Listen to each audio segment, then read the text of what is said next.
आ जाओ आ जाओ आ जाओ, चलो तो हम पढ़ने वाले हैं रिप्रोडक्टिव हेल्थ, है ना। क्या पढ़ने वाले हैं? हेल्थ, रिप्रोडक्टिव हेल्थ स्टार्ट करने वाले हैं। आ जाओ तो सब लोग आ जाओ जल्दी से फटाफट। पर ये जो सबसे पहली बात है, हमारा चैप्टर का नाम ही है रिप्रोडक्टिव हेल्थ, तो what is the meaning of reproductive health, है ना। रिप्रोडक्शन तो हम पढ़ चुके हैं, लेकिन रिप्रोडक्टिव हेल्थ से क्या मतलब है हमारा।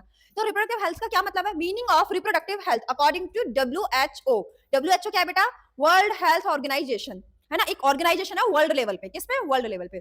तो रिप्रोडक्टिव हेल्थ टोटल वेलबींग, पूर्णता, कैसे?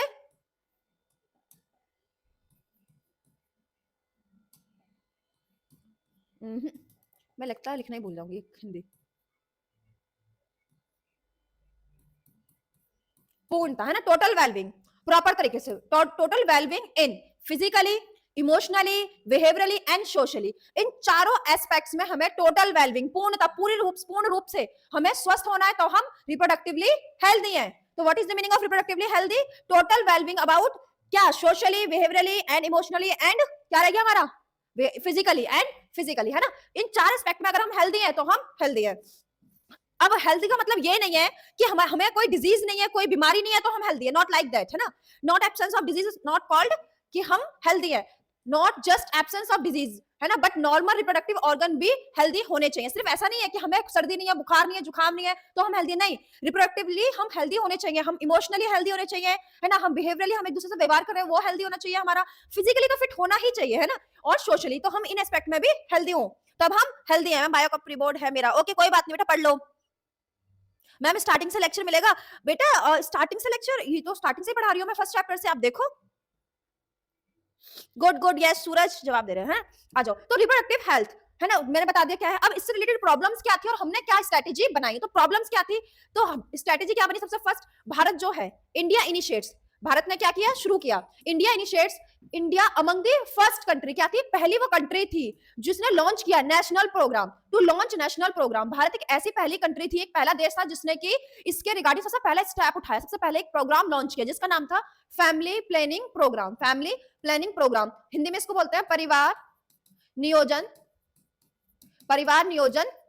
प्रोग्राम, है ना। फैमिली प्लानिंग प्रोग्राम, परिवार नियोजन योजना, ये स्टार्ट की थी 1951 में। कब स्टार्ट की थी? 1951। कोई पूछता है देश कब आजाद हुआ था, तो 1950, नहीं, संविधान कब लिखा गया था? 1950। उसके एक साल बाद क्या हुआ था हमारे पास? ये हमने स्टार्ट किया था प्रोग्राम 1951 में, फैमिली प्लानिंग प्रोग्राम। दूसरा क्या था? नाउ एज, जिसे अभी हम जानते हैं, जिसका नाम बदल के रखा गया फिर, reproductive health and child care program. इस प्रोग्राम के अंदर हमने चाइल्ड केयर को भी जोड़ दिया। क्या कर दिया? जोड़ दिया। तो इसे हम शॉर्ट में बोलते हैं RCH, reproductive and child health care programme.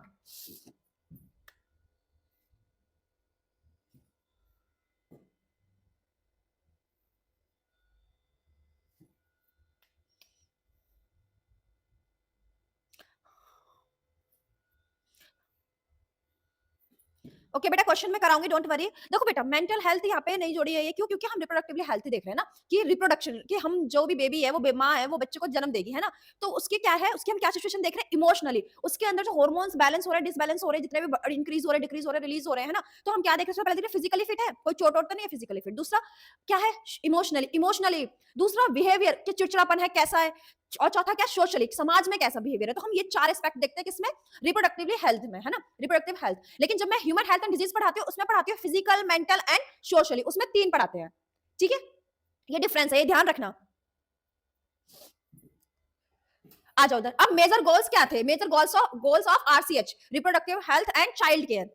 इसके रिलेटेड हमारे पास क्या गोल थे, हमने क्या क्या प्लानिंग्स की। तो हमारे उसके अंदर क्या था? हमें अवेयरनेस करनी है, लोगों को क्या करना है? जागरूक, लोगों को जागरूक करना है ना। रिप्रोडक्टिव किसके बारे में जागरूक करना है हमें? Reproductive related organs. दूसरा एडल्सेंस चेंज, जो हमारी एडल्सेंस है, प्यूबर्टी के बाद जो चेंज आते हैं बॉडी में, मेल में, फीमेल में, उस चेंजेस के बारे में बताना, रिप्रोडक्टिव ऑर्गन के बारे में बताना। Safe and hygienic sexual practice, है ना, सेफ एंड हाइजेनिक, कि कोई अगर वहां पे अगर हाइजेनिक नहीं प्रेजेंस होगी तो डिजीज हो जाएंगे, क्या हो जाएंगे? प्रॉब्लम हो जाएंगे। सेफ नहीं होगा तो भी क्या हो जाएगी? अगर सेफ नहीं है तो क्या प्रॉब्लम हो रही है? हाइजेनिक नहीं है तो क्या प्रॉब्लम हो रही है? दूसरा STD and AIDS related, sexually transmitted disease, AIDS, इन सब के बारे में बताओ। इन सब के बारे में हमें क्या करना था? उन्हें अवेयरनेस, उन्हें बताना था। ये मेजर गोल थे हमारे पास, किसके रिलेटेड? जो प्रोग्राम था हमारा reproductive and child health care program. Clear?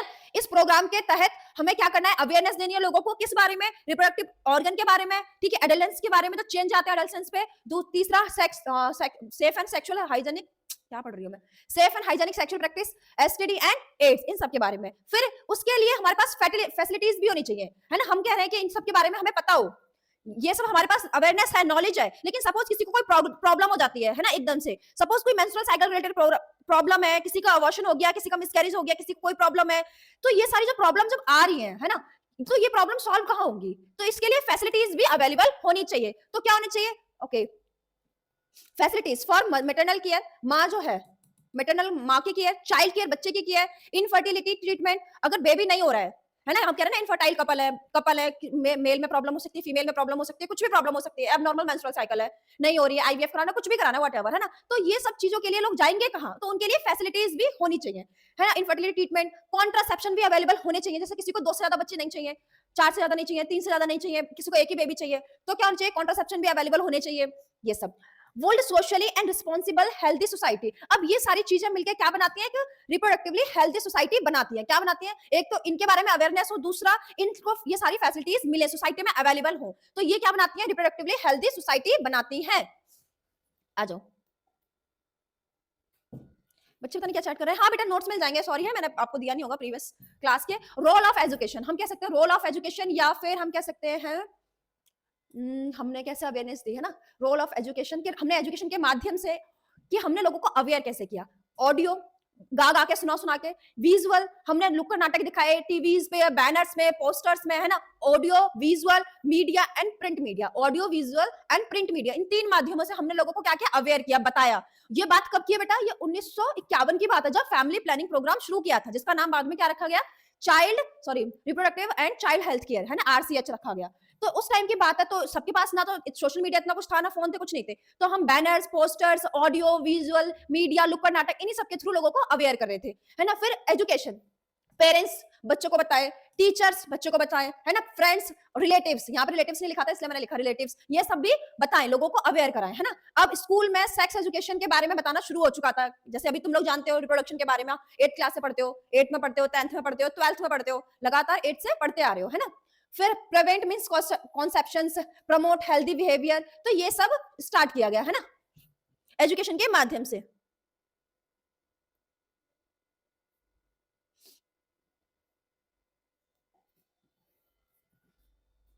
आज उधर benefits of the improved reproductive health, okay, अब क्या थे उसके बेनिफिट्स, क्या थे, फायदे क्या क्या हुए हमारे पास, है ना। तो सबसे पहला क्या था, डिक्रीज मेर्टिलिटी रेट। अब क्या था, जो माँ जन्म देते हुए बच्चे को मर जाती थी, है ना, घरों में बेबी हो रहे हैं सबके, माँ जो है डिलीवरी सबके घरों में हो रही है, अब क्या होता है कि बेबी नहीं आ पा रहा, बेबी स्टक हो गया, या कोई प्रॉब्लम हो गई, तो कौन देखेगा उसको, है ना। लेकिन फिर हमारे पास क्या हुआ, प्रॉपर इंफ्रास्ट्रक्चर्स बने, है ना, एक्सपर्टीज वहां पे मटेरियल सप्लाई हुए, जगह जगह डिस्पेंसरीज बनी, ये सब चीजें जब हुई, तो उससे क्या बेनिफिट मिले हमारे पास, है ना। तो बेनिफिट, जब हमने रिप्रोडक्टिव हेल्थ के रिगार्डिंग बात करी, तो हमने जगह जगह हॉस्पिटल्स, डिस्पेंसरियां खोली, जगह बनाई, ये तो क्या है एक्चुअल में, ये वन शॉट टाइप से, है ना, तो शॉर्ट डिटेल में नहीं इतना पढ़ा रहे हैं ना, शॉर्ट तरीके से पढ़ा रहे हैं, लेकिन मैंने पहले भी पढ़ाया है, तो डिटेल पढ़ाया है। तो अब क्या से उससे हमारे पास क्या फायदे हुए, अब ये भी देख लो, डिक्रीज मेटरनल मोर्टिलिटी रेट, जो माँ की मृत्यु दर थी वो कम हुई, जो प्रेग्नेंट मदर होती थी वो बेबी को जन्म देते टाइम मर जाती थी, या पहले ही मर जाती थी, या जन्म देने के बाद मर जाती थी, क्यों, क्योंकि उस टाइम पे प्रॉपर सुविधाएं नहीं थी, डॉक्टर्स नहीं थे, डिलीवरीज घर में हो रही है, दाई माँ करा रही है, इस कारण। दूसरा, डिक्रीज इन इन्फेंट, जो शिशु होता था, न्यू बॉर्न बेबी, है ना, न्यू बॉर्न बेबी, तो न्यू बॉर्न बेबी की जो मृत्यु दर है वो भी कम हुई। फिर इंक्रीज मेडिकल असिस्टेंस डिलीवरी, फिर क्या हुआ, हॉस्पिटल्स में डिलीवरीज होना शुरू हुई, अगर नॉर्मल डिलीवरी नहीं हो रही है तुरंत हम सिजेरियन कर देंगे, तुरंत हम सी सेक्शन कर देते हैं, है ना, okay. Increase small family norms, अब क्या हुआ था, ये भी शुरू हो गया था, इंक्रीज स्मॉल फैमिली नॉर्म्स, पहले बहुत सारे बच्चे होते थे, माँ ऐसी मर जाती थी, है ना, अब हम दो, हमारे दो, ये शुरू हुआ, फैमिली प्लानिंग है ना, तो उसमें फैमिली प्लान कर रहे हैं, ओके। इंक्रीज, अब क्या था, एसटीडी डिटेक्शन एंड क्योर, ये बात में पता चल गई थी कि एड्स फैलता है, ऐसा फैलता है, तो लोगों ने क्या किया, कॉन्डम्स वगैरह यूज किए, है ना, जिससे कि फैले ना एड्स वगैरह, सेक्सुअली ट्रांसमिटेड डिजीज ना हो, ओके। अब है कॉन्ट्रासेप्शन, अब हम बात करते हैं किसकी, कॉन्ट्रासेप्शन की, चलो। अब कॉन्ट्रासेप्शन को क्या कहते हैं, पता नहीं, निरोध कहते हैं, कुछ भी कहते होंगे, पता नहीं। आ जाओ, कॉन्ट्रासेप्शन, आइडियल कॉन्ट्रासेप्शन के क्या हमारे पास कैरेक्टरिस्टिक्स है, कि आइडियल अच्छे हो, आइडियल मतलब अच्छे हो, यूजर फ्रेंडली, यूज करने में अच्छे हो, इजीली अवेलेबल हो, जगह मार्केट में जगह जगह मिल जाए, है ना, अब ऐसा ना हो कि गांव में नहीं मिल रहे, कहीं नहीं मिल रहे, जगह जगह मिल जाए, इफेक्टिव एंड रिवर्सिबल, इफेक्टिव भी हो और बार बार यूज कर सके हम उनको, बार बार रीयूज कर सके, जिससे कि बार बार खरीदने या परचेज करने के पैसे ना लगे। मिनिमम साइड इफेक्ट हो, उसके क्या हो, minimum side effect, side effects कम हो या ना हो, लीस्ट हो। Should not affect sexual desire, है ना, अब सेक्सुअल डिजायर में या इंटरकोर्स में वो इंटरफेयर ना करे। ये होते हमारे पास आइडियल कॉन्ट्रासेप्शन। जब हम कॉन्ट्रासेप्टिव मेथड की बात करते हैं, कॉन्ट्रासेप्टिव मेथड्स, अब जब हम इसकी बात करते हैं तो हमारे पास दो प्रकार के होते हैं, temporary and permanent, temporary and permanent. अब जो टेम्पररी है बेटा, इसमें हमारे पास क्या क्या आते हैं, इसमें आते हैं हमारे पास बैरियर मेथड्स, बैरियर मेथड्स आते हैं इसके अंदर हमारे पास आईयूडीएस आते हैं, पिल्स आती है, इम्प्लांट्स आते हैं, इम्प्लांट नॉट प्लांट्स, है ना। और जो परमानेंट आते हैं इसमें दो आते हैं, ट्यूबेक्टोमी एंड वेसेक्टोमी। ओके, इनसे पहले बैरियर, इनमें एक और आता है नेचुरल मेथड्स। क्या आते हैं, नेचुरल मेथड्स। तो ये हमारे पास होते हैं कॉन्ट्रासेप्टिव के मेथड्स, डिफरेंट मेथड्स। चलो आगे बात करते हैं मेथड्स ऑफ कॉन्ट्रासेप्शन। तो सबसे पहला है हमारे पास नेचुरल मेथड्स। क्या है, नेचुरल मेथड्स। और नेचुरल मेथड्स के अंदर तीन आते हैं। क्या आते हैं, तीन। कौन कौन से आते हैं, पीरियोडिक एब्स्टिनेंस, जिसको हम बोलते हैं कैलेंडर मेथड, और कौन सा आता है हमारे पास, विड्रॉल मेथड, विड्रॉल मेथड। उसके बाद हमारे पास कौन सा आता है, लैक्टेशनल एमेनोरिया, लैक्टेशनल एमेनोरिया। तो ये तीन मेथड आते हैं हमारे पास नेचुरल मेथड्स में, नेचुरल कॉन्ट्रासेप्टिव मेथड्स। हाँ बेटा, वो जो आप कह रहे हो ना केमिकल, वो बैरियर्स मेथड में ही आते हैं, केमिकल मेथड्स भी होते हैं, जेलीज होती हैं, है ना, क्रीम्स होती हैं, जेलीज क्रीम्स, हाँ केमिकल्स में आते हैं।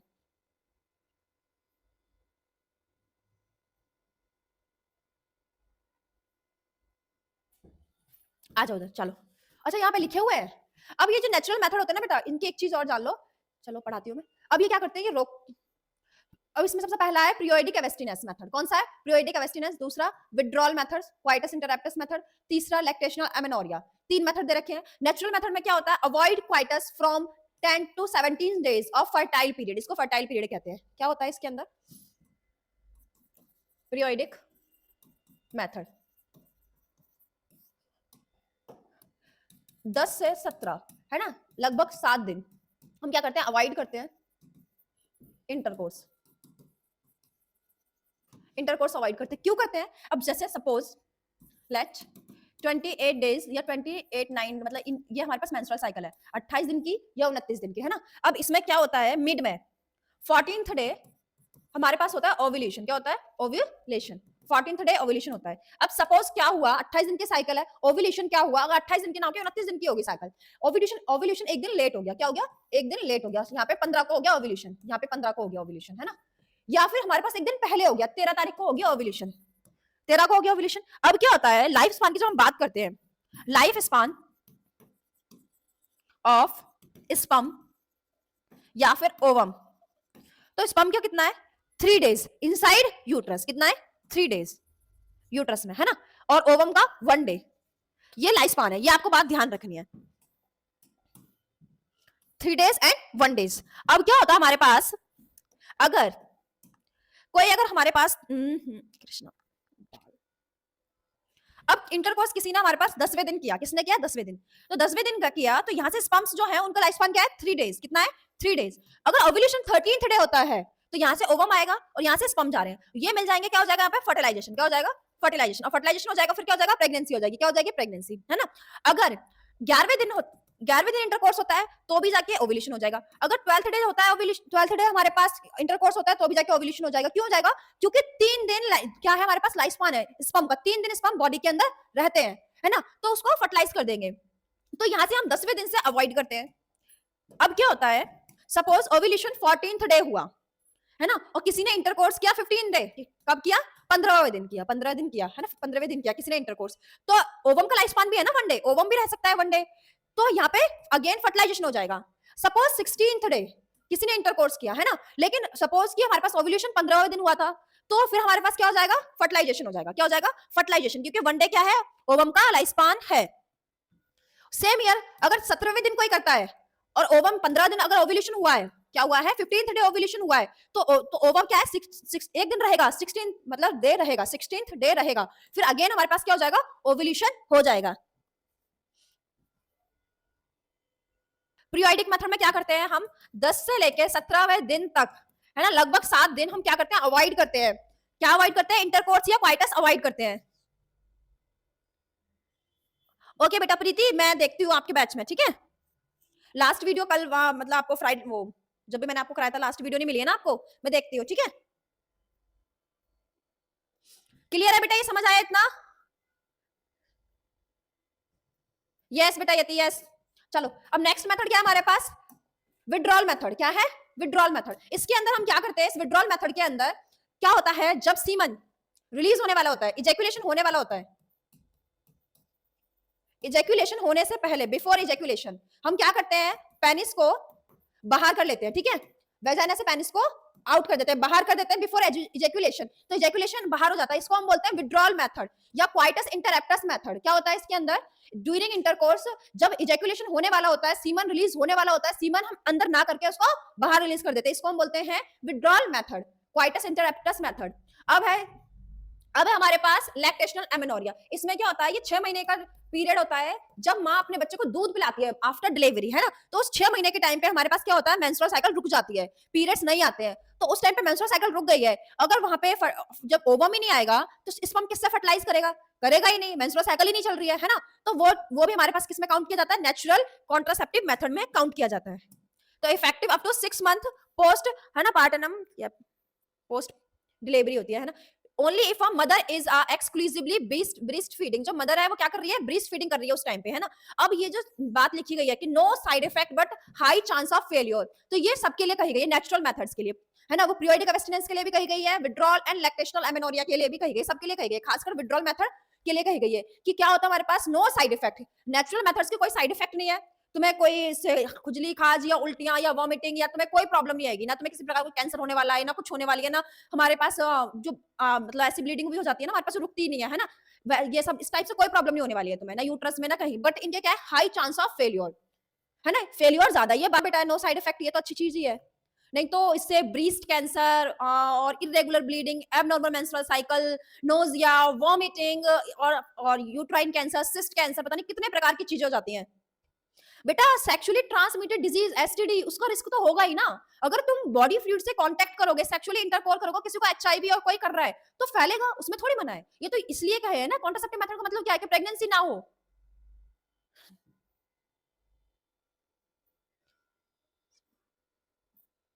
चलो आ जाओ, चलो आगे हम बात कर रहे हैं बैरियर मेथड्स। तो prevent physical meeting of sperm and ovum, barrier method क्या करते हैं, ओवम की और स्पर्म की मीटिंग नहीं होने देते हैं, बैरियर्स। बैरियर का मतलब क्या होता है, रुकावट करना, क्या करना, रुकावट उत्पन्न करना, रुकावट उत्पन्न करना।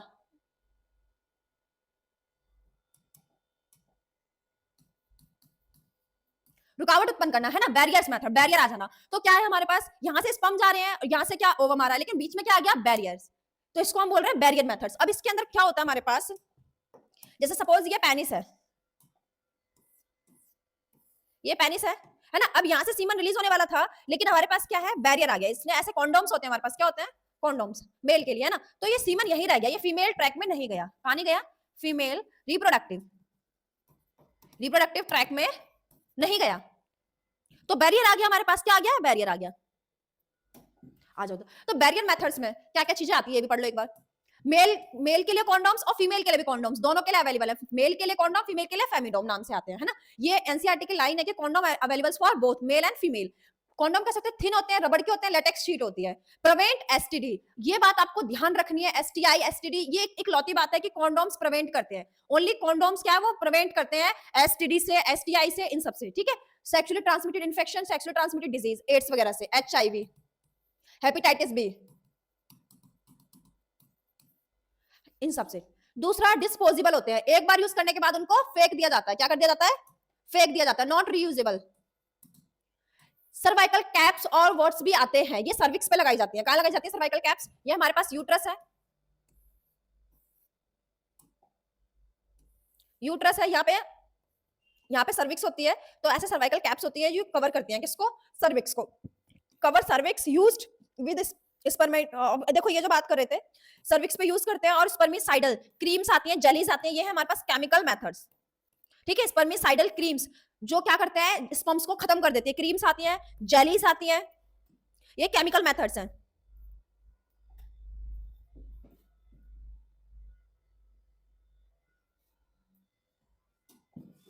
अब आ जाते हो, हम बात करते हैं आईयूडी, इंट्रा यूट्राइन डिवाइस।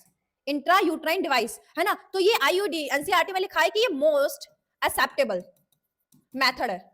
ये बहुत लोगों ने इसको एक्सेप्ट किया। मोस्ट एक्सेप्टेबल मेथड्स क्या है, इंट्रा यूट्राइन डिवाइस आईयूडी। इसमें 3 प्रकार होते हैं, non medicated, copper T releasing and hormone releasing. 3 प्रकार के होते हैं, ठीक है, non medicated, copper T and hormone releasing. अब क्या होता है, ये यूट्रस है,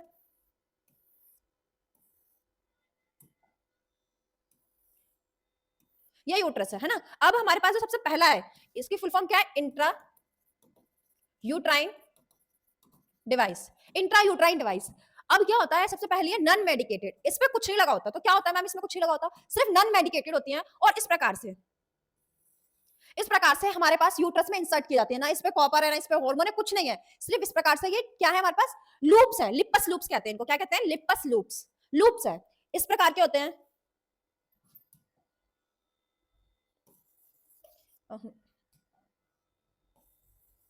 इस प्रकार के होते हैं, इस प्रकार से अजीब ये लूप्स होते हैं जो यूट्रस में इंसर्ट किए जाते हैं। ये यूट्रस को ऐसा कर देते हैं कि स्पर्म यहाँ तक मुश्किल से पहुंच पाते हैं और फर्टिलाइज नहीं कर पाते हैं, लिपस लूप्स है ना। सबसे पहला नॉन मेडिकेटेड लिपस लूप्स का एग्जांपल है। दूसरा है क्या है हमारे पास, हार्मोन। दूसरा है कॉपर टी। क्या है, कॉपर टी। अब कॉपर टी क्या होती है हमारे पास, ये यूट्रस है, इसके अंदर टी शेप होती है। क्या होती है, टी शेप। इस टी शेप पे हम क्या करते हैं, कॉपर लगाते हैं। क्या लगाते हैं, कॉपर।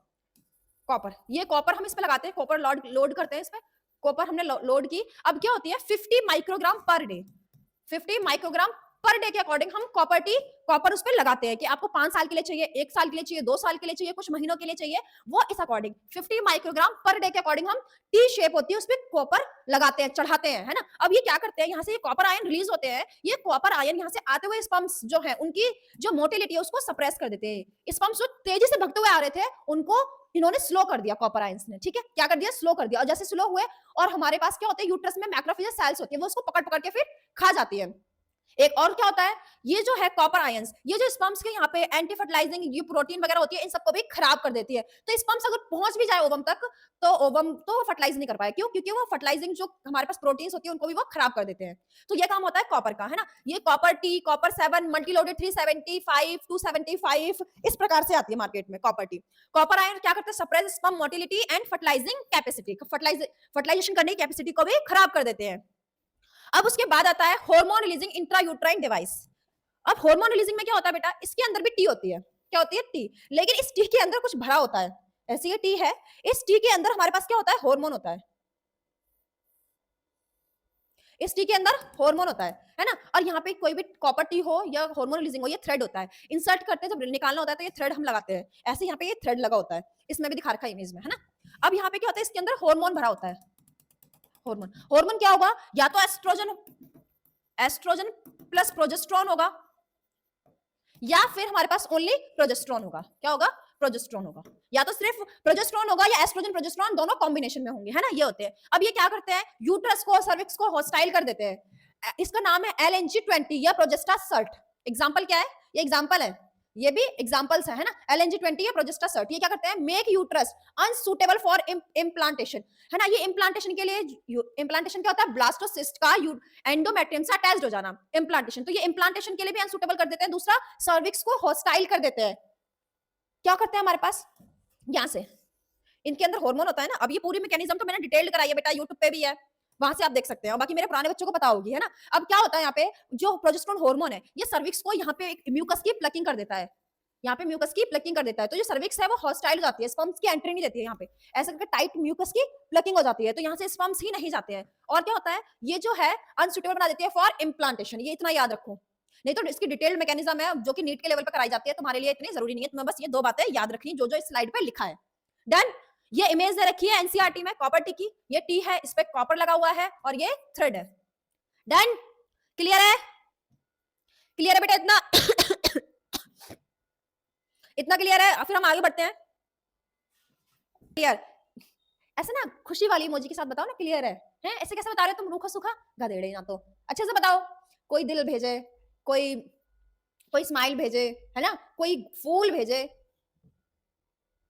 मैं चलो इंट्रायूटाइन के बारे में, अच्छा एक चीज और बता रही हूँ तुम्हें, इंपॉर्टेंट इंपॉर्टेंट तुम्हारे लिए, है ना, क्वेश्चन पॉइंट ऑफ व्यू से, जो कॉपर टी है ना, इससे क्वेश्चन आता ही आता है 100%।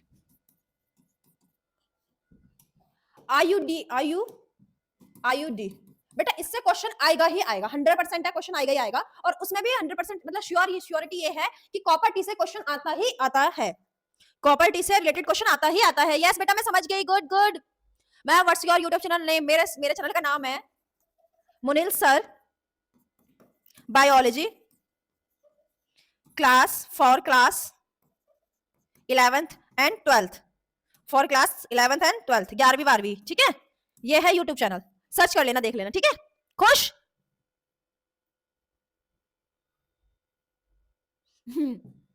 तो बेटा अच्छी बात है ना, जीरो से हीरो बनो एंजल शर्मा, ये तो बधाई हो तुम्हें। आ जाओ, तो क्या होता है, मैकेनिज्म क्या होती है, increases phagocytosis of sperm in uterus.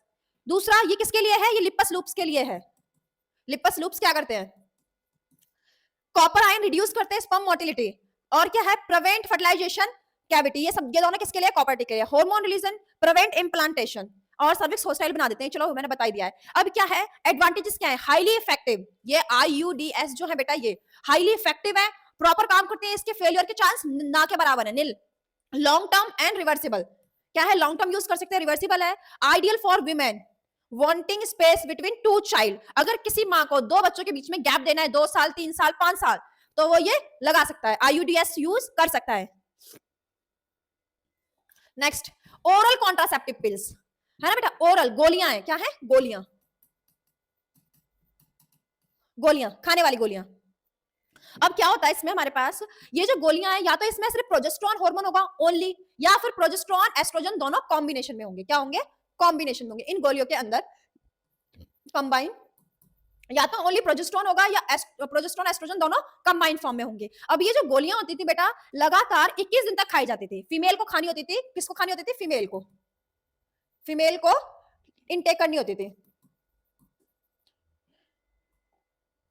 Intake करनी होती थी कब तक, कंटिन्यूअसली 21 दिन तक, है ना, जिसमें उन्हें 7 दिन गैप देना पड़ता था।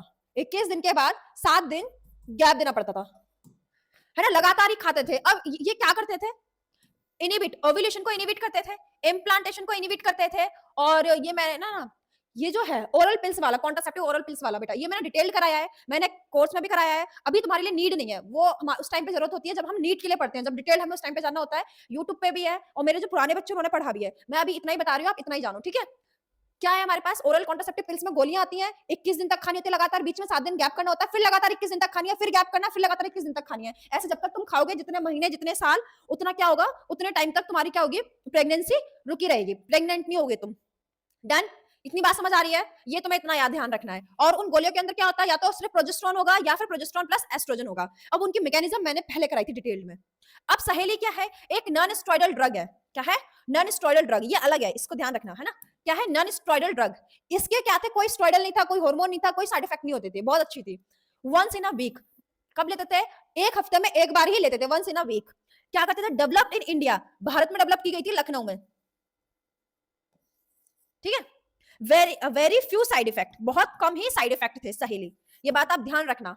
सेंट क्रोमन क्या करती थी, ये मॉड्यूलेट कर देती थी एस्ट्रोजन हार्मोन के रिसेप्टर को, modulate receptor of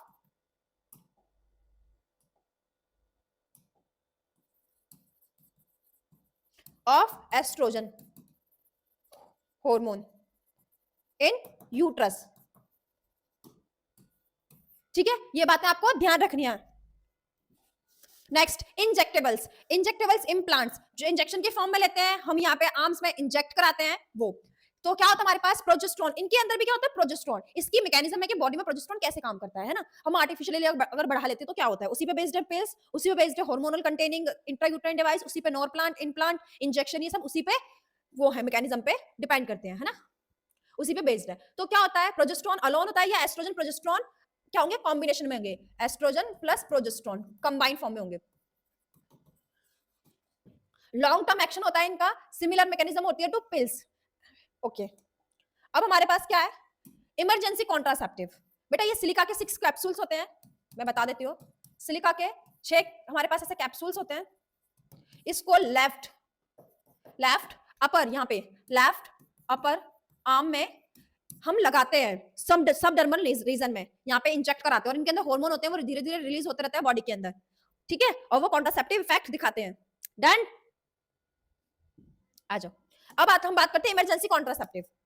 emergency contraceptives क्या होते हैं? अब इसके अंदर क्या होता है, अगर पिल्स या कोई भी आईयूडीएस है ना, पिल्स में क्या था, एस्ट्रोजन था, एस्ट्रोजन प्लस प्रोजेस्टेरोन था या सिर्फ प्रोजेस्टेरोन था, सेम, या इंट्रायूटेराइन डिवाइस, कोई सी भी इंट्रायूटेराइन डिवाइस या पिल्स अगर हम 72 घंटे के अंदर हम ले लेते हैं, है ना, ऑफ इंटरकोर्स, तो प्रेगनेंसी नहीं होगी। तो इमरजेंसी कॉन्ट्रासेप्टिव का क्या मतलब है, वही मतलब है कि अनवांटेड प्रेगनेंसी हो गई, है ना, तो तुम 3 दिन के अंदर, 72 घंटे के अंदर, या तो तुम क्या कर रहे हो, कोई भी इंट्रायूटेराइन डिवाइस इंजेक्ट करा ले रहे हो, या तुम पिल्स ले रहे हो, इसको हम बोलते हैं इमरजेंसी कॉन्ट्रासेप्टिव। ये तुरंत काम करते हैं, ये प्रेगनेंसी नहीं होने देंगे, है ना। यूज्ड आफ्टर, अगर 3 दिन के बाद, 72 घंटे के बाद अगर आप यूज करते हो, या कोई रेप केस है, प्रेगनेंसी हो गई तो यूज कर सकते हैं, है ना। कैजुअल अनवांटेड प्रेगनेंसी है तो आप यूज कर सकते हो, अनवांटेड इंटरकोर्स है, अनप्रोटेक्टेड। आ जाओ, अब बेटा ये हमारे पास है परमानेंट मेथड। परमानेंट मेथड में मैंने 2 बताए थे, वेसेक्टोमी एंड ट्यूबेक्टोमी। तो सर्जिकल मेथड भी कहते हैं इसका, दूसरा परमानेंट मेथड, दूसरा नाम सर्जिकल मेथड, है ना, और स्टरलाइजेशन या इसका तीसरा नाम हो गया, है ना, स्टेरिलिटी आ जाती है। तो इसके 3 नाम है। इसमें मेल के अंदर क्या होता है, मेल के अंदर होती है वेसेक्टोमी, वास्ट डिफरेंस जो है, क्या है, वास्ट डिफरेंस को क्या कर देते हैं हम, कट एंड लाइगेट, कट करके उसको बांध देते हैं, बंद कर देते हैं वास्ट डिफरेंस को। इधर ट्यूबेक्टोमी में फेलोपियन ट्यूब को कट करके लाइगेट कर देते हैं फेलोपियन ट्यूब में। अब ये दिख रहा है आपको, यहाँ पे ये वास्ट डिफरेंस है, हमने क्या किया, इसको टाई एंड कट, पहले इसको बांध दिया एंड कट कर दिया, पहले बांध दिया फिर कट कर दिया, बांध के कट कर दिया। अब क्या होता है, या स्पर्म फॉर्मेशन होगा, बट ये स्पर्म जो है बाहर नहीं जाएंगे, स्पर्म फॉर्मेशन होगा बट स्पर्म बाहर नहीं जाएंगे, है ना। अब क्या होता है, इससे लोगों के मन में एक भ्रांता है, या हम कह सकते हैं कि भ्रांता, इस मतलब क्या होता है कि एक गलतफहमी है ना। क्या गलतफहमी होने लगता है कि अगर किसी ने ये करा ली वेसेक्टोमी तो क्या नहीं होगा, हमारे पास जो सेक्सुअल डिजायर एंड ड्राइव में कोई चेंज आएगा, ऐसा नहीं होता। सेक्सुअल ड्राइव और डिजायर सेम रहती है ना। इवन इजैकुलेशन भी होता है, क्या होता है, इजैकुलेशन भी होता है, बट इजैकुलेशन कैसे होता है, विदाउट स्पर्म, इजैकुलेशन होगा विदाउट स्पर्म। यहाँ से सारे ग्लैंड्स के फ्लूइड निकलेंगे, seminal, vesicle, prostate, bulbo urethral, but उसके अंदर क्या नहीं होगा, स्पर्म्स नहीं होंगे, क्योंकि स्पर्म्स सिर्फ यहीं पे जा ही नहीं पाएंगे ना, यहाँ बंद हो जाएंगे, यहाँ से कट हो गया ना, स्पर्म्स नहीं जा पाएंगे, है ना। बट एनसीईआरटी एक चीज और कहती है, एनसीईआरटी कहती है कि कोई व्यक्ति, कोई मेल क्या किया, उसने वेसेक्टोमी कराई और तुरंत जाके इंटरकोर्स कर लिया, है ना, तो ये इमीडिएटली इफेक्टिव नहीं है वेसेक्टोमी। क्या होता है कि वेसेक्टोमी कराई किसी ने, यहाँ से इसने करा ली, है ना, अब ये जाके क्वाइटस कर लेता है, इंटरकोर्स कर लेता है किसी के साथ, तो स्पर्म्स अभी तक इस रीजन में इतने स्पर्म्स भरे थे कि ओवम को फर्टिलाइज कर दे, है ना। तो vasectomy is not immediately effective, not immediately effective नहीं है। आ जाओ, अब हम बात करें ट्यूबेक्टोमी में क्या करते हैं, फेलोपियन ट्यूब को भी सेम टाई करते हैं, फिर कट कर देते हैं, पहले बांधते हैं फिर कट कर देते हैं। अब क्या होगा, यहाँ से ओवम रिलीज होगा, ओवम यहाँ आएगा एम्पुला में, लेकिन यहाँ से स्पर्म्स नहीं जा पाएंगे उसके पास, क्या नहीं जाएंगे स्पर्म्स, क्यों, क्योंकि रास्ता ब्लॉक है। जो ट्यूबेक्टोमी है ये हमारे पास इमीडिएटली इफेक्टिव होती है, लेकिन वेसेक्टोमी नहीं होती। अब ये क्या है, परमानेंट मेथड्स है for couples who do not want more child, वो कपल करवा सकते हैं जिन्हें आगे बेबी नहीं चाहिए कोई। क्लियर है बेटा, क्लियर है। अब हम क्वेश्चंस करेंगे, हमारे पास कॉन्ट्रासेप्टिव के सारे मेथड्स हो गए हैं, हमने नेचुरल मेथड्स पढ़े, हमने बैरियर मेथड पढ़े, उसके बाद हमने इंट्रायूट्राइन डिवाइस पढ़े, उसके बाद हमने इम्प्लांट्स पढ़े, है ना, केमिकल मेथड्स पढ़े और परमानेंट मेथड भी पढ़े हमने, है ना। इतने क्लियर है।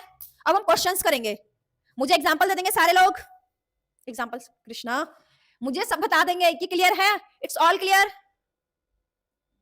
एक चीज याद रखना बेटा, रिप्रोडक्टिव हेल्थ से क्वेश्चन पेपर में आता है तो असर्शन रीजन की फॉर्म में ही आता है, बहुत असर्शन रीजन आते हैं, बहुत क्या आते हैं, असर्शन रीजन काफी आते हैं एग्जाम में। आ जाओ, तो पहला क्वेश्चन है हमारा, reproductive health program aim to reduce maternal and infant mortality rates. क्या किया था, reproductive health programs aim to reduce, क्या था उसका aim, reduce maternal and mortality rate, ये एम था उसका। These programs provide a better medical facilities and awareness.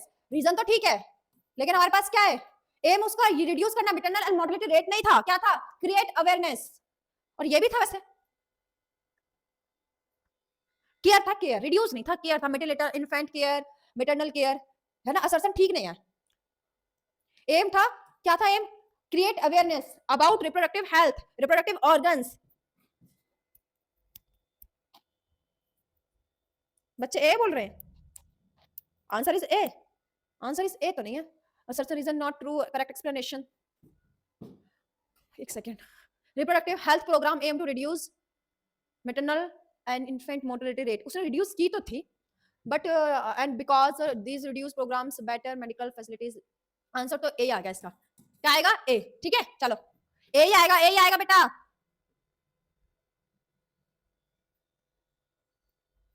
Next question, lactation amenorrhoea is a natural contraceptive method, है ना? Ovulation does not occur during intense lactational, बात सही है? Yes, answer is A. Assertion भी ठीक है, रीजन भी ठीक है, और करेक्ट एक्सप्लेनेशन है। क्यों क्यों क्यों नहीं है हमारे पास लैक्टेशनल एमेनोरिया नेचुरल मेथड? क्यों है? क्योंकि उस टाइम पे ओव्यूलेशन नहीं होता है, मेंस्ट्रुअल साइकिल नहीं चलती है। Next, copper T increases sperm motility.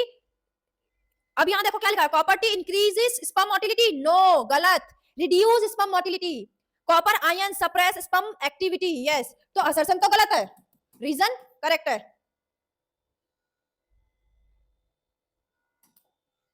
Next question, okay, condoms are prefer over other contraceptive for preventing STD. क्या कह रहा है कि condoms are prefer over other, क्यों यूज किए जाते हैं? इसलिए भी यूज किए जाते हैं क्योंकि वो एसटीडी को रोकते हैं, बात सही है, सेशन ठीक है। Condoms prevent physical contact between sperm and ovum, बात सही है, करेक्ट एक्सप्लेनेशन है। लेकिन इसका नहीं है, एसटीडी को क्यों रोक रहा है? फिजिकल कांटेक्ट नहीं होने दे रहा है between sperm and ovum, not correct explanation, answer is B, answer is B, Sejal. Surgical method of contraception are reversible, no, गलत। Vasectomy and tubectomy permanently block of gamete transport, yes, reason is correct. अभी से मुझे देखना पड़ेगा assertion correct और assertion गलत, तो reason किसमें? डी में, तो डी आएगा यहाँ। प्रियांशी, यस, क्लियर है? अब नेक्स्ट तो है ही नहीं बेटा, क्लियर है? तो हम आते हैं अपने टॉपिक पे, बिना क्या हुए डिस्ट्रैक्ट हुए, बिना टाइम वेस्ट किए। आ जाओ आ जाओ, चलो चलो चलो चलो स्टार्ट हो जाओ, चलो ठीक है, आओ आओ। हाँ हाँ, राधे राधे, हरे कृष्णा, जय श्री श्याम, हैं आओ बेटा। क्लास डेली होती है, संडे को नहीं हुई थी। और हाँ, एक बात पूछी थी, सैटरडे मैंने आपका टेस्ट रखा था, टेस्ट कितने बच्चों ने दिया? रेज योर हैंड कि मैम हमने टेस्ट दिया। मैं नाम बोलूंगी जो बताएंगे, जिस बच्चे ने टेस्ट दिया है। कितने बच्चों ने टेस्ट दिया था? Tell me. ग्लो कर रही हो मैम आप। मैं, अरे लाला लाली, जल्दी बताओ टेस्ट कितने बच्चों ने दिया था? प्रीति, ऐसे रेज योर हैंड। निशी, मतलब तुम बड़े गंदे बच्चे हो, तुमने टेस्ट नहीं दिया। अनाया, अनाया अक्रम, प्रीति, मिथिश कुमार सिंध, बहुत बढ़िया बहुत बढ़िया। सुशांत,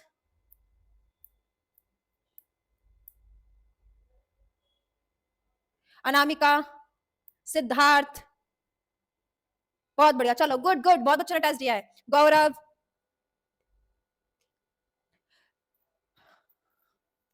चलो अगली बार से तुम्हारा टेस्ट रखा करेंगे ट्रांसपेरेंसी के उस पे, है ना, क्विज वाला, जिसमें तुम्हें सोल्यूशन भी मिलते जाए साथ के साथ। मुझे ना वो एक्चुअली आता नहीं है अभी वो क्रिएट करना, मैं सीखूंगी तब करूंगी। बहुत बढ़िया बहुत बढ़िया, विधि खुशी सब आ जाओ। चलो स्टार्ट करते हैं।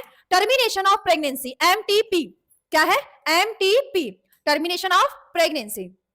ये लीगलाइज की गई थी कब? 1971 में। कब लीगलाइज की थी? 1971 में। और इसमें कुछ बदलाव किए थे हमने 2017 में। ये दो डेट है जो आपको याद रखनी है, लर्न करनी है, ठीक?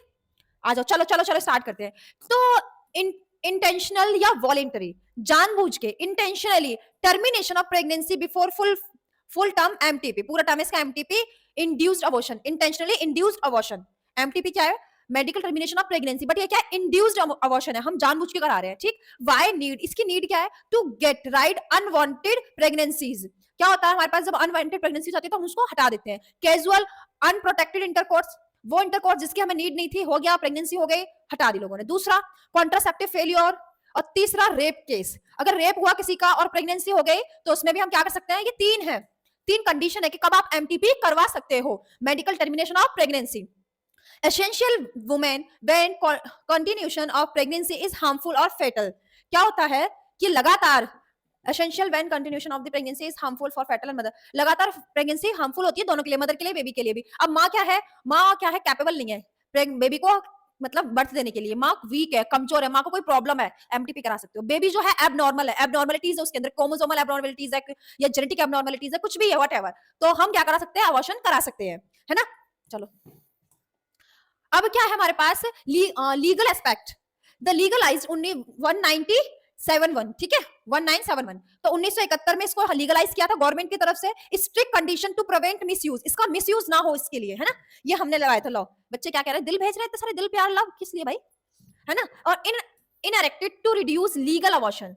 अब क्या है, मेंटल मोर्टेलिटी एंड क्या है मूवेबिलिटी, ये क्या लिख रखा है, ये कह रहे हैं कि मेटरनल माँ की क्या है मोर्टेलिटी, मतलब माँ जो है उसकी मेंटल स्थिति ठीक नहीं है, मूवेबिलिटी ठीक नहीं है, तो अबॉर्शन करा सकते हैं। अब एक्ट 2017 में उसके कुछ चेंज किए गए, 2017 में हमने कुछ चेंज किए। पहले क्या था, एमटीपी, पहले एमटीपी लीगलाइज था, लीगलाइज्ड अप टू 3 मंथ, कब तक था, 3 महीने तक, है ना, 3 महीने तक था कि अबॉर्शन क्या है करा सकते हैं, कब, 3 महीने तक अबॉर्शन करा सकते हैं, 3 महीने की अगर प्रेगनेंसी है उससे पहले, पहले 3 महीने मतलब 12 वीक्स, कितने 12 वीक्स तक, है ना। अब क्या हुआ, अब इसको थोड़ा हमने चेंज किया, अमेंडमेंट एक्ट 2017, तो termination of pregnancy first week यानी फर्स्ट ट्राइमेस्टर, 3 महीने मतलब first trimester, opinion of one registered medical practitioner, अगर तुम 3 महीने पे प्रेगनेंसी को क्या करा रहे हो, अवॉर्ड करा रहे हो, क्या अबॉर्शन करा रहे हो, 12 वीक्स की प्रेगनेंसी है, तो उसके लिए तुम्हें एक रजिस्टर्ड, एक तुम्हें एमबीबीएस डॉक्टर, रजिस्टर्ड डॉक्टर की क्या है ओपिनियन लेना है, उससे राय लेनी है, वो कहेगा कि करा सकते हो तो कराओगे, ठीक, वन रजिस्टर्ड मेडिकल प्रैक्टिशनर का ओपिनियन। अगर तुम्हारी 3 से 6 महीने के बीच की प्रेगनेंसी है तो तुम्हें 2 रजिस्टर्ड मेडिकल ओपिनियन चाहिए, ठीक है, opinion of 2 registered medical practitioner. अब क्या है हमारे पास, प्रेगनेंसी कंटिन्यूशन रिस्क होती है फिजिकल मेंटल हेल्थ के लिए और वुमेन के लिए, लगातार प्रेगनेंसी, और क्या है substantial risk of the child being be born with the physical mental abnormality, जो बेबी है हो सकता है कि वो मेंटली परेशान हो, मेंटली डिस्टर्ब हो, फिजिकली डिस्टर्ब हो, उसके अंदर एबनॉर्मलिटीज हो, क्रोमोसोमल हो, कुछ भी हो, है ना, तो उन एबनॉर्मलिटीज के साथ हम बेबी को जन्म ना दे सके, इसलिए क्या है आप अवॉइड करा सकते हो। अब सेफ्टी क्या है, safe up to first trimester, first trimester तक सेफ होता है, बट क्या है हमारे पास सेकंड ट्राइमेस्टर में करा सकते हैं लेकिन रिस्कियर है, क्या है second trimester abortion is riskier, दोनों के लिए, माँ और बच्चे दोनों के लिए रिस्कियर है, उसमें रिस्क होता है। मैम व्हाट इज दी, चलो अब प्रॉब्लम एंड मिसयूज, अब मिसयूज क्या हुआ, प्रॉब्लम क्या है, legal abortion by the unqualified quacks very unsafe and fatal, क्या हो रहा है कि अगर किसी से भी आप अबॉर्शन करा लेते हो तो क्या होगा हमारे पास, माँ की जान को क्या है खतरा है, अनसेफ है, मर भी सकती है। मिसयूज ऑफ अमीनोसेंटेसिस, अमीनोसेंटेसिस क्या थी बेटा, ये क्या थी अमीनोसेंटेसिस, मैंने शायद आपको बताया नहीं बताया अभी तक टर्म, ये अमीनोसेंटेसिस भी क्या थी हमारे पास, ये भी 1971 की टर्म में ही थी कि जब बेबी एबनॉर्मल है, ये क्या था हमारे पास, बेबी के अंदर एमनियोटिक फ्लूइड होता था, क्या होता था, ये जो बच्चा है, ये माँ है, ये प्लेसेंटा है, और ये बेबी है। अब ये जो बेबी होता है एक फ्लूइड के अंदर होता है, किसके अंदर होता है, फ्लूइड के अंदर, जिसको हम बोलते हैं एमनियोटिक फ्लूइड, एमनियोटिक फ्लूइड के अंदर होता है बेबी। इस एमनियोटिक फ्लूइड को सक करते थे सरिंज से एमनियोटिक फ्लूइड को निकालते थे, सरिंज से एमनियोटिक फ्लूइड निकालते थे, और इस फ्लूइड में क्या होता था कि बेबी की जो बेबी का जो फ्लूइड है, जो क्रोमोसोम्स है, सेम उस फ्लूइड में क्रोमोसोम्स होते थे, निकाल के क्रोमोसोमल एबनॉर्मलिटीज को चेक किया जाता था। क्या किया जाता था, कोई बेबी को क्रोमोसोमल एबनॉर्मलिटीज तो नहीं है, कोई जेनेटिक या कुछ भी क्रोमोसोम में एब्रिवेशन होंगे, कुछ भी गड़बड़ होगी तो वो बच्चे में आएगी। तो इस एमनियोटिक फ्लूइड को निकालते थे, सक करते थे, और एबनॉर्मलिटीज को चेक करते थे, डिसऑर्डर्स को चेक करते थे, है ना। लेकिन क्या हुआ, इसका लोगों ने मिसयूज किया, इम्यूनोसाइंटिस्ट को ये फ्लूइड निकालते थे, क्रोमोसोम चेक करते थे, तो वहां पे वो एक्स वाई और एक्स एक्स क्रोमोसोम भी चेक करने लगे, और जब ये चेक करने लगे तो जब पता चल जाता था कि एक्स एक्स फीमेल चाइल्ड है तो अबॉर्शन करा देते थे, क्या करा देते थे, उसका अबॉर्शन करा देते थे। आपने एक टर्म सुनी होगी भ्रूण हत्या, जो बेबी है, जो फीटस है, उसको मार देते थे, है ना, अबॉर्शन करा देते थे। तो इसको रोकने के लिए अमीनोसेंटेसिस को बैन किया, किसके लिए, सेक्स डिटर्मिनेशन के लिए। अमीनोसेंटेसिस आप आज भी करा सकते हो क्रोमोसोमल एबनॉर्मलिटीज को चेक करने के लिए, बट सेक्स डिटरमाइन कोई नहीं बताएगा कि सेक्स क्या है बेबी का, है ना। तो क्या था, इसका मिसयूज क्या हुआ, misuse of amniocentesis of sex determination, female foeticide के केस बढ़ गए, जितनी फीमेल थी उनको मार दिया जाता था, फीमेल फिटिसाइड के केस बढ़ गए, फिटिसाइड मतलब वही भ्रूण हत्या। अब क्या था, high rate of legal female foeticide in India, MTP wrongly is foetus is the female. अब फीमेल फिटस के लिए कोई मतलब यही है कि अब उसके अब अगर कोई चेक करता है, सेक्स डिटरमाइन करता है, तो उसका लाइसेंस ही कैंसिल हो जाएगा, डॉक्टर ही कैंसिल हो जाएगा, है ना। तो अब इसको नहीं कर सकते। अब counselling and better health care needed to be stop legal trends. चलो, अब sexually transmitted infection, sexually transmitted infection, sexually transmitted disease, और इसका एक और नाम है वर्नल डिजीज, और इसका एक और नाम है पैल्विक पैल्विक डिसऑर्डर भी है, रिप्रोडक्टिव भी है, रिप्रोडक्टिव ट्रैक इन्फेक्शन, इसके कई नाम है। STI, sexually transmitted infection, sexually transmitted disease, venereal disease, ठीक है, रिप्रोडक्टिव ट्रैक इन्फेक्शन, और एक और है पैल्विक, पैल्विक करके भी है, एक और है इसका नाम, ठीक है। चलो, तो इसके इतने ज्यादा नाम है। सेक्सुअली ट्रांसमिटेड इन्फेक्शन कैसे फैलता है हमारे पास, disease transmitted mainly through the sexual intercourse. अब क्या होता है, कॉमन क्या है इसमें, ये तुम्हारे सबको तो पता होना चाहिए, इसमें नाम है, 9 नाम है I think, gonorrhoea, syphilis, genital herpes, cladomonasis, genital warts and trichomoniasis and hepatitis B and HIV AIDS, ये इसमें नाम है, ठीक। जिसमें से hepatitis B, HIV and genital herpes, इनके 3 के कोई क्योर नहीं है। बाकी सब अर्ली स्टेज में पता चल जाए तो उनके क्योर हैं, क्योर कर सकते हैं, बाकी सबके क्योर नहीं है। सिफिलिस, गुनेरिया, ये सब हमारे पास, क्लाइडोमोनाइसिस, ये सब हमारे पास किससे होते हैं, इनमें ये जो होते हैं हमारे पास वायरस से होते हैं, कुछ डिसऑर्डर्स हैं, जैसे मैं लिख देती हूँ, बैक्टीरिया, ये वायरस, ये बैक्टीरिया, ये वायरस, और ये हमारे पास प्रोटोजोन डिसऑर्डर है, और बाकी ये दोनों किससे होते हैं, वायरस से, ठीक है। तो ये वायरल डिसऑर्डर है, बैक्टीरियल डिसऑर्डर है, कुछ हमारे पास एक है प्रोटोजोन डिसऑर्डर। अक्षय कृष्णा, बेटा अगर आपका बैच शो नहीं हो रहा है तो आप मुझे इंस्टाग्राम पे मैसेज करो अपने नंबर के साथ, ठीक है। अक्षय शर्मा, अगर आपका बैच शो नहीं हो रहा है तो अपना नंबर लिख के, है ना, जो नंबर आप, जिस नंबर से आपने बैच खरीदा है, वो नंबर मुझे इंस्टाग्राम पे लिख के मैसेज कर दो, ठीक है, मैं सबको बता दूंगी। अदर ट्रांसमिट, अब क्या है, अदर ट्रांसमिशन रूट्स, अब कैसे हमारे पास क्या क्या है, कैसे कैसे फैल सकते हैं, है ना, कैसे ट्रांसमिट होते हैं। ओके, कैसे हो सकते हैं, जिसमें HIV के लिए बता रखा है, hepatitis B can be transmitted by 4 चीजें हैं। बाकी ये कैसे हैं, ये तो सिंपल हो गया कि क्या है, transmitted by the sexually intercourse, ये ऐसे फैल सकते हैं, ये इतने सारे, कितने हैं, 1 2 3 4 5 6 7 8 दे रखे हैं, ठीक है, 8 है, ये सेक्सुअली ट्रांसमिटेड, सेक्सुअली ट्रांसमिशन से फैल सकते हैं। बाकी कैसे फैल सकते हैं, बाकी हमारे पास फैल सकते हैं कि अगर आपने निडल शेयर कर ली, तो कोई सर्जिकल इंस्ट्रूमेंट हो गया, तो मदर टू बेबी हो जाएगा, मदर टू बेबी हो जाएगा, ब्लड ट्रांसफ्यूजन से हो जाएगा।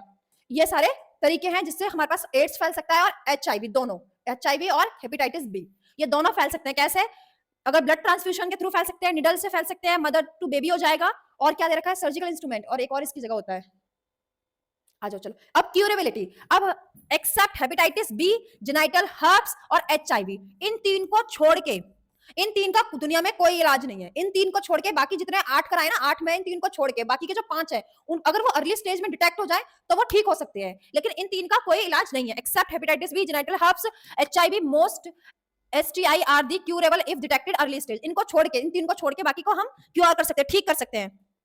नेक्स्ट, अर्ली सिम्टम, अब सेक्सुअली ट्रांसमिटेड डिसऑर्डर की अर्ली सिम्टम क्या है, sexually transmitted disease, early symptom क्या है, कैसा लगेगा, है ना, क्या क्या होगा, तो अर्ली क्या है, खुजली होगी, कहां पे खुजली होगी, हमारे पास रिप्रोडक्टिव एरिया में, ठीक है, रिप्रोडक्टिव एरिया में खुजली होगी, खुजली होगी। अब क्या है, फ्लूइड डिस्चार्ज होगा, पेन होगा, पेन हो सकता है, स्वेलिंग हो सकती है जेनाइटल एरिया में, क्लियर। अब क्या हमारे पास, जो कि बहुत ही नॉर्मल ही क्या है, सिम्टम है, बहुत नॉर्मल, ऐसा लगेगा नॉर्मल है, कोई बहुत बड़ी बात नहीं है, कोई प्रॉब्लम नहीं है, क्योंकि खुजली हो रही है, नॉर्मल बात है ना। और फ्लूइड डिस्चार्ज हो रहा है, इतना ध्यान नहीं देंगे, पेन है, हल्की स्वेलिंग है, नॉर्मल, ध्यान नहीं दोगे, बट आपको ध्यान देना है इन सब चीजों पे, ये इसीलिए पढ़ाया जाता है कि अगर ये चीजें अर्ली स्टेज में पता चल रही हैं तो ठीक हो जाएंगे, नहीं पता चलेंगी तो फिर तो प्रॉब्लम है ना, फिर तो जान के लिए खतरा है। अब क्या है, कॉम्प्लिकेशन, ये हम कह सकते हैं बाद में, ये अर्ली सिम्टम है और ये लेट सिम्टम है, late symptom, late symptom. Pelvic inflammatory disease, अच्छा ये था PID, पैल्विक इन्फ्लामेटरी डिजीज, क्या होगा इससे, क्या प्रॉब्लम आ सकती है, अबॉर्शन, अगर कोई माँ प्रेग्नेंट है तो प्रेगनेंसी नहीं रुकेगी, अबॉर्शन होता जाएगा, मिसकैरेज होता जाएगा, है ना, क्योंकि वो बेबी को नहीं स्टेबल कर सकेंगे, क्योंकि कुछ ना कुछ उससे प्रॉब्लम आ जाएंगी। स्टिल बर्थ, जो बेबी होगा वो कैसा होगा, मे बी कैसा होगा, स्टिल बर्थ का मतलब क्या होता है, जो बेबी है वो कैसा नहीं है, क्या नहीं है, उसके अंदर प्राण नहीं है ना, प्राण नहीं है तो मतलब वो क्या है, फेटल है, जो भी डेथ है उसकी। एक्टोपिक प्रेगनेंसी, प्रेगनेंसी क्या होगी, एक्टोपिक होगी, मतलब उस इंप्लांट होना चाहिए यूट्रस में, हो सकता है वो फ्लोपियन ट्यूब में इंप्लांट होने लग जाए, वो हो सकता है सर्विक्स में इंप्लांट होने लग जाए, वो हो सकता है साइड वाइड में कहीं पे भी इंप्लांट हो जाए, तो एक्टोपिक प्रेगनेंसी, जहां पे उसको इंप्लांट होना चाहिए उसके अलावा कहीं पे भी हो जा रही है तो वो एक्टोपिक प्रेगनेंसी है, वो बेबी वहां पे डेवलप कर नहीं पाएगा, उसको हटाना पड़ेगा। इनफर्टिलिटी, हो सकता है कि जिंदगी भर के लिए इनफर्टिलिटी आ जाए, जो जो मेल है वो कभी पिता ना बन पाए, और जो माँ है वो कभी, जो फीमेल है वो कभी माँ ना बन पाए, है ना। और क्या होता है, cancer of reproductive tract, late symptom इसमें नहीं दे रखे हैं, ठीक है, इसलिए ये दे रखे हैं, कैंसर ऑफ रिप्रोडक्टिव ट्रैक, और कैंसर भी हो सकता है।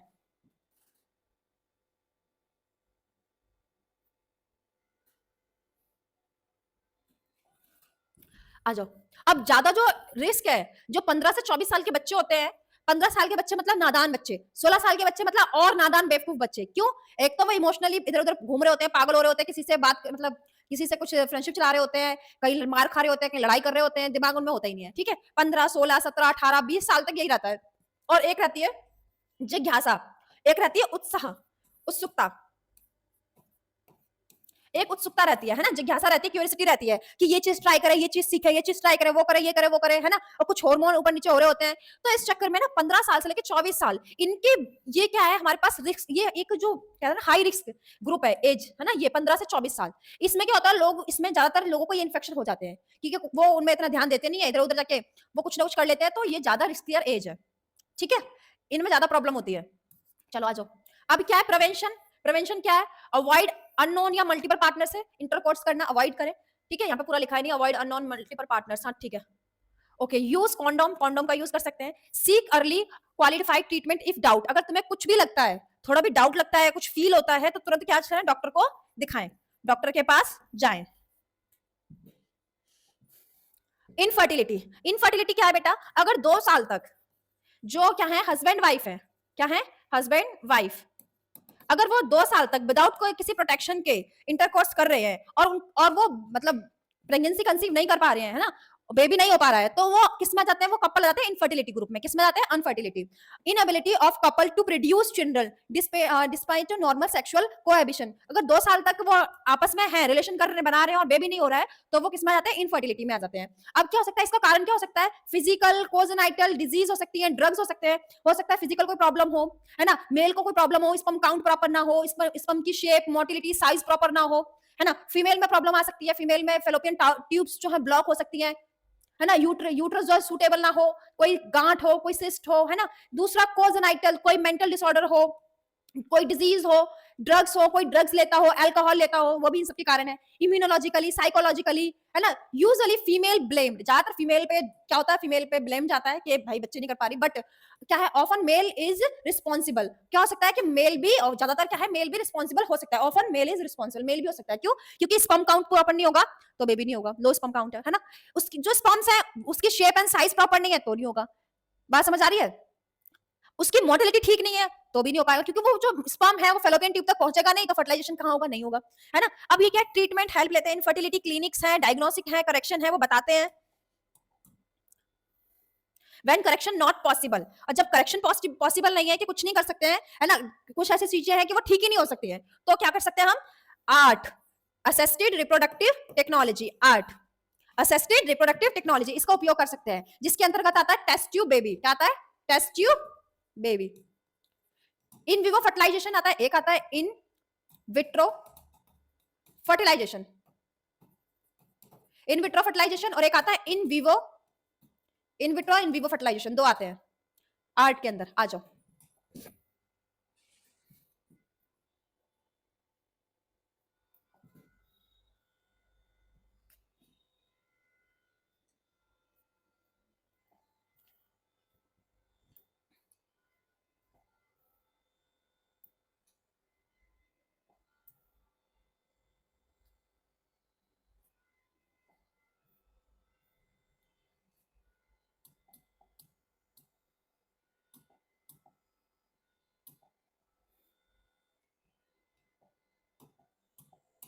आर्ट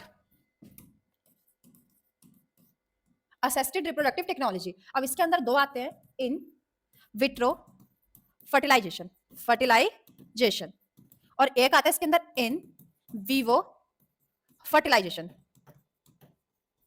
ठीक है। अब इसके अंदर क्या आता है, इन विट्रो फर्टिलाइजेशन, विट्रो मतलब fertilization outside the body, fertilization outside the body, body के बाहर होगा फर्टिलाइजेशन, आउटसाइड बॉडी, है ना, इन विट्रो फर्टिलाइजेशन। तो इसके अंदर क्या आता है, इसके अंदर आता है हमारे पास जाइगोट, इंट्रा फेलोपियन ट्रांसफर, और क्या आता है, intra uterine, intra uterine transfer, ठीक, अब एक और चीज आती है इसके अंदर, intracytoplasmic sperm injection. Intracytoplasmic sperm injection. अब बात करते हैं इन विवो फर्टिलाइजेशन। विवो मतलब इनसाइड बॉडी, इन साइड बॉडी फर्टिलाइजेशन हो रहा है, जैसे नेचुरल जो बॉडी के अंदर होता है, नेचुरल केस में है ना, इनसाइड बॉडी हो रहा है फर्टिलाइजेशन। अब इनसाइड बॉडी हो रहा है, इसके अंदर क्या आता है, इसके अंदर आता है हमारे पास गैमेट इंट्राफेलोपियन ट्रांसफर। क्या है, गैमेट इंट्राफेलोपियन ट्रांसफर। दूसरा artificial insemination, AI, artificial insemination. और क्या आता है, artificial insemination and intra uterine insemination. Intra uterine insemination. बेटा तो ये सारी टर्म्स हैं जो एक्चुअल में आपको जाननी है। एक क्या जाननी है, अब आ जाओ इधर आ जाओ, चलो चैट से इधर आ जाओ सामने। अब हम बात कर रहे हैं art, assisted reproductive technology, assist कर रही है रिप्रोडक्टिव टेक्नोलॉजी, है ना। अब इसके अंदर आता है इन विट्रो फर्टिलाइजेशन। फर्टिलाइजेशन होगा आउटसाइड बेबी, टेस्ट ट्यूब वगैरह में, ठीक है, जिसको हम बोलते हैं टेस्ट ट्यूब बेबी। क्या बोलते हैं, test tube baby, test tube baby, इसका दूसरा नाम है टेस्ट ट्यूब बेबी, है ना, इन विट्रो फर्टिलाइजेशन। इसके अंदर आता है जाइगोट इंट्राफेलोपियन ट्रांसफर। मतलब क्या किया हमने, स्पर्म लिया, ओवम लिया, टेस्ट ट्यूब में फर्टिलाइज किया और जाइगोट बनाया। क्या बनाया, जाइगोट। उस जाइगोट को हमने क्या किया, फेलोपियन ट्यूब में ट्रांसफर किया। अब इसके अंदर दो चीज होती हैं। क्या होता है हमारे पास जो जाइगोट है वो क्या है, वो 8 सेल है, 8 सेल ब्लास्टोमियर है, जिसको हम बोलते हैं मोर्यूला। क्या बोलते हैं, मोर्यूला, है ना, या फिर वो 16 सेल है, 16 सेल है। तो 8 सेल मोर्यूला क्या होता है, अर्ली स्टेज मोर्यूला। 16 सेल मोर्यूला कैसा होता है, लेट स्टेज मोर्यूला।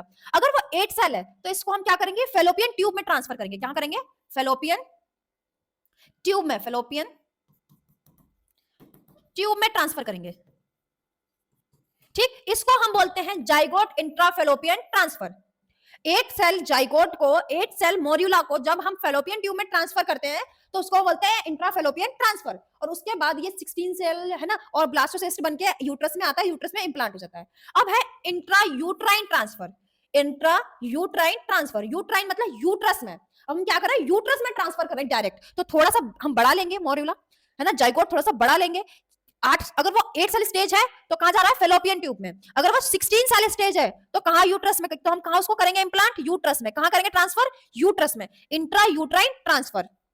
अब एक चीज और आती है, ये क्या है, इंट्रासाइटोप्लाज्मिक स्पर्म इंजेक्शन। अब क्या है कि कोई जो व्यक्ति है उसका स्पर्म काउंट बहुत लो है, वेरी वेरी लो, लेकिन वो चाहता है कि बेबी मेरा ही हो। उसका स्पर्म काउंट बहुत कम है, शेप सही नहीं है, मोटिलिटी कम है, तो वो स्पर्म ट्रैक में आता है, वेजाइना में, वहीं तक रह पाते हैं, यूट्रस तक आते हैं, फेलोपियन ट्यूब तक पहुंच ही नहीं पाते हैं क्योंकि मोटिलिटी कम है, स्पर्म काउंट बहुत लो है, लेकिन वो चाहता है मेरा ही बेबी हो। तो उसमें क्या करते हैं हम उसका स्पर्म का, ये स्पर्म है, इस स्पर्म का न्यूक्लियस हम इंजेक्शन से, है ना, इंजेक्शन से उठाते हैं, है ना, और ओवम के साथ फर्टिलाइज करा देते हैं आउटसाइड द बॉडी। ठीक है, फर्टिलाइज करा देते हैं। तो जब ये है हमारे पास intracytoplasmic sperm injection, intracytoplasmic sperm injection, तो उससे स्पर्म का जो न्यूक्लियस है उसको उठा के ओवम के साथ फ्यूज करा देते हैं। इसको बोलते हैं इंट्रासाइटोप्लाज्मिक स्पर्म इंजेक्शन। ये एक टेक्निक हो गई, ये समझ आ गई बात। ठीक, अब ये साइड की बात हो गई। अब हम बात करते हैं दूसरी साइड की। अब मैंने आपको कहा in vivo fertilization, in vivo मतलब इनसाइड बॉडी। कहां है, इनसाइड बॉडी, है ना। अब इनसाइड बॉडी में क्या है, अब हम ये आर्ट जो चीज है जब भी यूज कर रहे हैं, जब माँ को कोई प्रॉब्लम है, जो फीमेल है उसको कोई प्रॉब्लम है, जो मेल है उसको कोई प्रॉब्लम है, दोनों में किसी ने कोई प्रॉब्लम है, तब हम ये टेक्निक यूज कर रहे हैं। अदरवाइज अगर सब कुछ नॉर्मल होता तो नॉर्मल केस में बेबी हो जाता, है ना। अब प्रॉब्लम क्या है, जो फीमेल है उसके अंदर क्या है कि ओवम नहीं बनते हैं, उसके अंदर ओवम नहीं बन रहे हैं। ठीक है, कोई प्रॉब्लम आ गई तो क्या करेंगे हम बाहर से ओवम उसके अंदर डालेंगे। क्या करेंगे, हम बाहर से ओवम डालेंगे, तो उसको हम क्या बोलेंगे, गैमिट है। क्या है, गैमिट इंट्राफेलोपियन ट्रांसफर। क्या करेंगे, गैमिट इंट्राफेलोपियन ट्रांसफर। तो फीमेल के जब ओवम को हम ट्रांसफर करें फेलोपियन ट्यूब में, तो वो क्या है, गिफ्ट। ये क्या है, गिफ्ट। जाइगोट को हम डाल रहे हैं, जाइगोट डाल रहे हैं इन विवो, इन विट्रो अगर हम गिफ्ट कर रहे हैं तो इन विवो, तो हम फीमेल गैमिट को फेलोपियन ट्यूब में ट्रांसफर कर रहे हैं तो गिफ्ट, गैमिट इंट्राफेलोपियन ट्रांसफर, है ना। अब क्या है हमारे पास, अब इसमें आता है मेल के लिए, है ना, मेल के लिए। अब क्या हो रहा है मेल के लिए, इसमें करते हैं हम आर्टिफिशियल इंसेमिनेशन।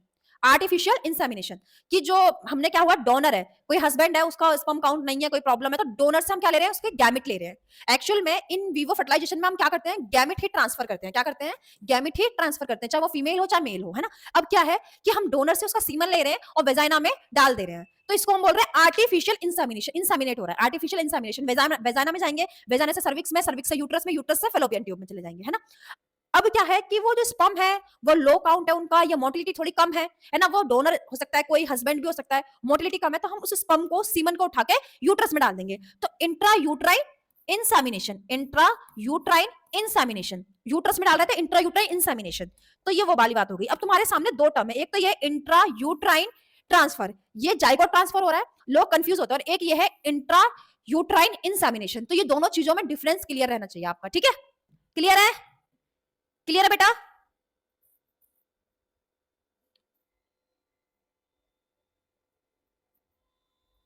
आ जाओ, असिस्टेड रिप्रोडक्टिव टेक्नोलॉजी, है ना। तो आईवीएफ,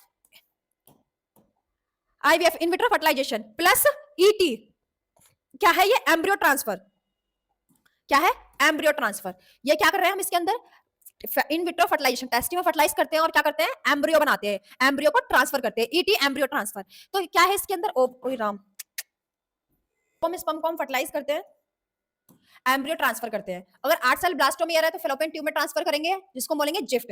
अगर मोर देन 8 सेल है तो उसको यूट्रस में, इंट्रा यूट्राइन ट्रांसफर। अब क्या है गिफ्ट, गिफ्ट क्या है, gamete intrafallopian transfer, and ovum placed in fallopian tube, another female, किसी फीमेल से लेके, अगर किसी फीमेल के अंदर नहीं बन रहे हैं तो। अब क्या है, आईसीएसआई, है ना, intracytoplasmic sperm injection, single sperm injected into ovum in lab, embryo made, और क्या बनाते हैं हम, एम्ब्रियो बनाते हैं। अब क्या हमारे पास, आर्टिफिशियल इंसेमिनेशन या intrauterine insemination. Artificial insemination, semen from the husband या डोनर से लेते हैं, उसको वेजाइना में डालते हैं, तो क्या बोलते हैं उसको, आर्टिफिशियल इंसेमिनेशन। उसको यूट्रस में डालते हैं तो इंट्रायूट्राइन इंसेमिनेशन, है ना। Useful when mail can not be inseminate, जो मेल है वो इंसेमिनेट नहीं कर पा रहा है, या वेरी लो स्पर्म काउंट है, ठीक। तो यहाँ पे ये चैप्टर खत्म होता है। अब मुझे बता दो कि क्लियर है। अच्छा अभी सुनो, आ जाओ, लिमिटेशंस क्या है इसकी। वेरी एक्सपेंसिव है, आर्ट जो है बहुत ही एक्सपेंसिव है। टेस्ट ट्यूब बेबी, बहुत सारे कपल्स हैं जो चाइल्डलेस हैं, बच्चे नहीं कर पाते हैं, है ना, लेकिन टेस्ट ट्यूब बेबी नहीं कर पाते क्योंकि वो बहुत ही कॉस्टली है ना। तो बहुत एक्सपेंसिव है ना। नीड स्पेशलाइज्ड इक्विपमेंट्स, इसके लिए अलग से इक्विपमेंट्स चाहिए होते हैं, अवेलेबल इन फ्यू सेंटर्स, इसके कुछ ही सेंटर्स हैं। अब तो मोस्टली बहुत ज्यादा हो गए हैं, अब तो बहुत खुल गए हैं। क्यों, क्योंकि अब भारत की जनता क्या करती है, भारत की जनता हो या विदेश की, अब क्या ये क्यों सेंटर खुले आईवीएफ, क्योंकि जो मेल है वो ड्रिंक करेगा, वो सिगरेट पिएगा, वो जंक फूड खाएगा, फीमेल है सेम, वो सिगरेट पिएगी, नशे करेगी, बाहर घूमेगी, इधर उधर नाचेंगी गाएंगी, है ना। तो भाई, और जंक फूड खाएंगी, तो कहां से क्या होगा, कुछ नहीं होगा। तो आईवीएफ सेंटर ही खुलेंगे, ना तो स्पर्म प्रॉपर होगा, ना फीमेल का ओवम प्रॉपर होगा, ना तो जो फीमेल है वो प्रेगनेंसी कंसीव करने के लिए कैपेबल हो पाएगी। क्यों, यूट्रस सुटेबल नहीं होगी, इतना आलतू फालतू खाएंगे, स्टील बर्थ भी हो सकती है, एक्टोपिक प्रेगनेंसी भी हो सकती है, कुछ भी हो सकता है। ये आईवीएफ सेंटर क्यों खुलते हैं इतने, गधेड़ो हैं।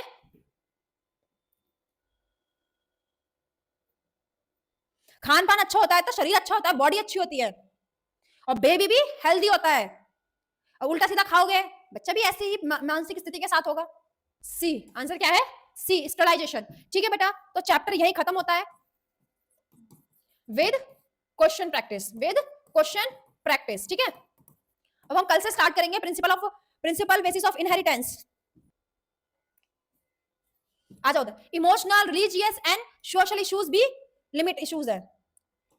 क्या कह रहा है, emotional, religious, social issues, limit use. Adaptation, adopt करना, अडॉप्शन, ये एक लॉ है, लॉ परमिट लीगल अडॉप्शन। आप जाके लीगली, कोई ऑफन बच्चा है कहीं अनाथालय में, कहीं कहीं आप किसी बेबी को लीगली, किसी अनाथालय कहीं नहीं, सपोज आपकी सिस्टर आपको अपना बेबी दे रही है, लीगलाइज ले सकते हो आप, अपना बेबी किसी को दे रहे हो, लीगलाइज दे सकते हो।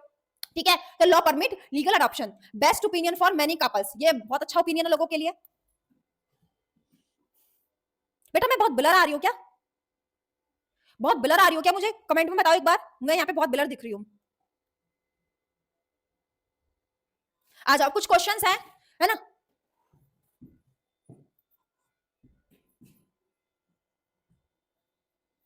नो मैम, ठीक है, चलो चलो, रितेश कुमार यादव, आ जाओ, बस बस आ जाओ। अब क्वेश्चन है, अब मुझे कमेंट करना जल्दी से, फटाफट रेडी हो जाओ सब। Which contraceptive methods work by the creating physical barrier between sperm and ovum. Answer, answer, oral pills, condoms, IUDs, sterilisation. Answer is B, condom. Lactation and amenorrhea effective mainly because ovulation does not occur during the intense lactation. Copper releasing intrauterine device pregnancy mainly suppress the sperm motility and fertilization capacity. Yes, good, good, good. Divyanshi, Preeti. Next question. Which oral contraceptive is non-steroidal once in a week develop in India, Lucknow? Mohammad Athar, good.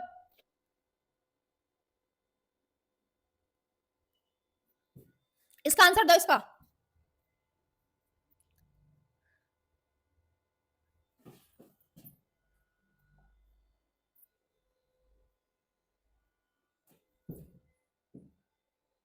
सहेली, yes. सबसे first Ritesh Kumar. कौन बच्चा? Ritesh Kumar, Yati, Gaurav, Mohammad Athar, Ayush Kathwal, Divyanshi, Preeti, good. Saheli, बे.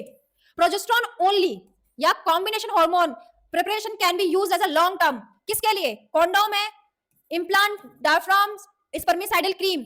Answer. Next question का answer जल्दी बताओ, फटाफट फटाफट. Oestrogen या progesterone plus oestrogen? Progesterone oestrogen combination या प्रोजेस्टेरोन है ना. हमें लॉन्ग टर्म के लिए कॉन्ट्रासेप्टिव टाइप में यूज चाहिए, तो क्या करेंगे? कॉन्डोम लेंगे, डायफ्राम लेंगे, स्पर्मिसाइडल क्रीम्स लेंगे या इम्प्लांट्स लेंगे. Answer is B, implants and injections. B. Emergency contraceptive are most effective when up to 12 hours, after 12 hours of intercourse, 24 hours, 48 hours या फिर 72 आवर्स.